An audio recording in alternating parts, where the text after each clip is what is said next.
राम जय जय राम, श्री राम जय जय राम। नारायण समारंभां शंकराचार्य मध्यमाम् अस्मदाचार्य पर्यन्तां वन्दे गुरु परंपरां।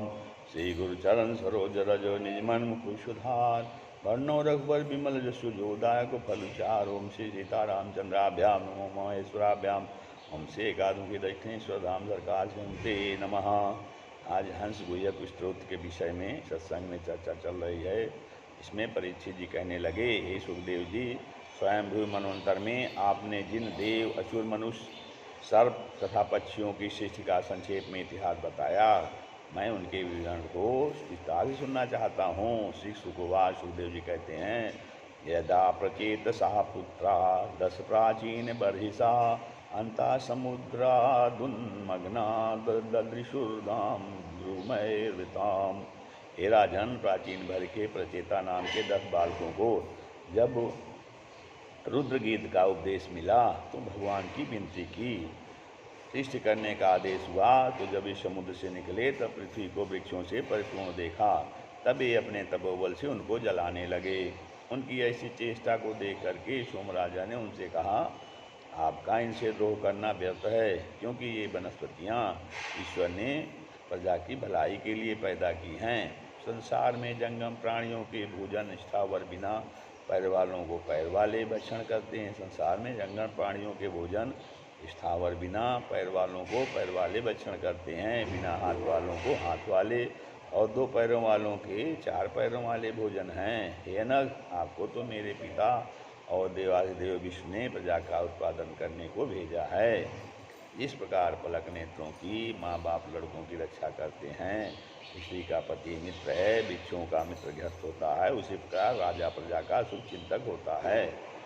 अब आप इन वृक्षों द्वारा रचित प्रमलोचा नामक अप्सरा से उत्पन्न कन्या मारिसा से विवाह कर लो। इसी के द्वारा प्रचेतस यानी दक्ष का जन्म हुआ। दक्ष ने मन सैर्वा सृजत पूर्वम प्रजापतिरिमा प्रजा देवासुर मनुष्याधीन नभा स्थल जलौकशः।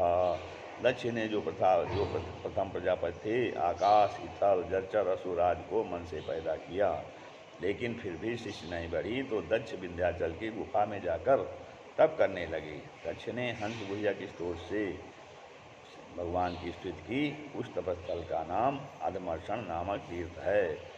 नमापराया वितथानुभूतये गुणत्रयाभास निमित्त बंधवे अदृष्ट धामने गुणतत्व बुद्धिभिर्निवृत्त मानाय दधे स्वयं हुए। हे भगवान, आप सबके अधिष्ठाता देवता पुरुषोत्तम हैं, कार्य में निमित्त भूत प्रकृति के प्रवर्तक हैं। आपका संकल्प सत्य है। विषयोन्मुखी जीव आपके स्वरूप को नहीं देख पाते। ऐसे दुर्गम स्वयं प्रकाशमान आपको नमस्कार है।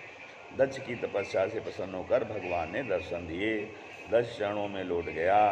भगवान ने आशीर्वाद दिया और बोले, दक्ष, अब तुम पांचजन नामक प्रजापति की पुत्री आशिकनी से विवाह करके प्रजाओं की उत्पत्ति करो। सुखोवाच, तस्यां सा पांचजन्याम वै विष्णुमायोपविहिता हर्यसंज्ञान युतम पुत्रान जयंद विदु। हे राजन, विष्णु माया से चढ़ा हुआ दक्ष सामर्थ्यवान हुआ। 5 जन की पुत्री आशिकनी से विवाह किया और उसे हर्ष नाम के 10,000 लड़के पैदा किए। उनको प्रजा उत्पन्न करने की आज्ञा दी। वे सभी पश्चिम दिशा में, जहाँ सिंधु नदी समुद्र में मिलती है, वहाँ विशाल नारायण सरोवर है। तपस्या करने चले दिए। नारायण सरोवर पर मुनि सिद्धिगण रहते हैं। उसी सरोवर में स्नान करके प्रजा के शिष्य के विचार में थे। उसी समय नारद जी आकर सारा वृत्तांत जानकर कहने लगे, हे दक्ष पुत्रो, यदि तुमने मेरे प्रश्नों का उत्तर दे दिया तब तो तुम सृष्टि क्रम को आगे बढ़ा सकते हो, वरना बिना इन प्रश्नों के जाने सृष्टि संभव नहीं। प्रश्न कहते हैं कि पृथ्वी को अंत में देखे बिना एक पुरुष वाला देश कौन सा है? फिर तीसरा प्रश्न है, जहाँ से बाहर निकलने का रास्ता दिखाई नहीं देता वह गुफा। चौथा, बहुरूपणी स्त्री कौन है? 5वां कहते हैं पुच्छली स्त्री का प्रेमी पति। छठा, दोनों ओर बहने वाली नदी। और 7वां, 25 तत्वों वाला अजीब धर। 8वां, विचित्र कथा कहने वाला हंस। और 9वां, छुरों तथा बज्रों से बना तेज धार वाला घूमने वाला चक्र। 10वां सर्वज्ञ पिता की आज्ञा क्या है? इन 10 प्रश्नों को जाने बिना तुम सृष्टि कैसे करोगे? यदि रहस्य जानते हो तब सृष्टि करो। उत्तर देते हैं कि पृथ्वी रूपी शरीर ही आत्मा अनादि बंधन है। दूसरा कहते हैं ईश्वर ही एक सारे राष्ट्र का प्रकाशमान पुरुष है। तीसरे प्रश्न का उत्तर है एक ब्रह्म ही वह गुफा है जहाँ जाकर फिर कोई नहीं लौटता। चौथा कहते हैं नाना विषय चाहने वाली बुद्धि बहुरूपिणी स्त्री है। पांचवा जीव ही पुच्छली का पति है जिसकी संगत से उसका ज्ञान नष्ट हो गया है। छठवां दोनों ओर बहने वाली नदी क्या है? माया है। माया दोनों ओर बहने वाली नदी है। सातवां शरीर ही 25 तत्वों वाला घर है। और आठवां शास्त्र ही विचित्र कथा कहने वाला हंस है। नौवां जो है काल ही तीक्ष्ण धार वाला चक्र है। काल माने समय ही तीक्ष्ण धार वाला चक्र है। 10वां शास्त्री हमारा वास्तु पिता है, उसकी आज्ञा निवृत्ति परक है या प्रवृत्ति परक। इसका राज जाने बिना सृष्टि नहीं हो सकती। नारद जी के इन प्रश्नों का उत्तर न जानकर हर रोज सृष्टि करने का विचार छोड़कर मोक्ष मार्ग प्राप्त करने चले गए। जब दक्ष को पता चला तो फिर उसने शौलाश नाम के 1000 पुत्र पांचजनी से पैदा किए। उनको भी सृष्टि करने का आदेश दिया। नारद जी ने इन शौलाश नाम के पुत्रों से भी वही 10 प्रश्न किए। शौलाश्वादि से जब उत्तर नहीं बना तो जैसे हरयस्व तपस्या को चले गए थे उसी प्रकार शौलाश भी तपस्या करने चले गए। तो सुखदेव जी कहते हैं कि वो सब इस मंत्र का जप करने लगे। ओम नमो नारायणाय पुरुषाय परमात्मने विशुद्ध सत्वधिष्णाय महासंघन महाहंसाय धीमहि।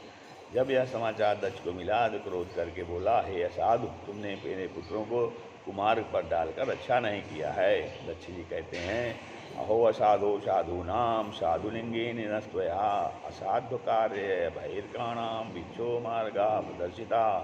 अरे साधो साधुओ, जैसे आकृत बनाकर तुमने मेरे साथ बहुत बुरा किया है, जो मेरे पुत्रों को उनके मार्ग से भ्रष्ट करके भिक्षा मार्ग का उपदेश दिया है।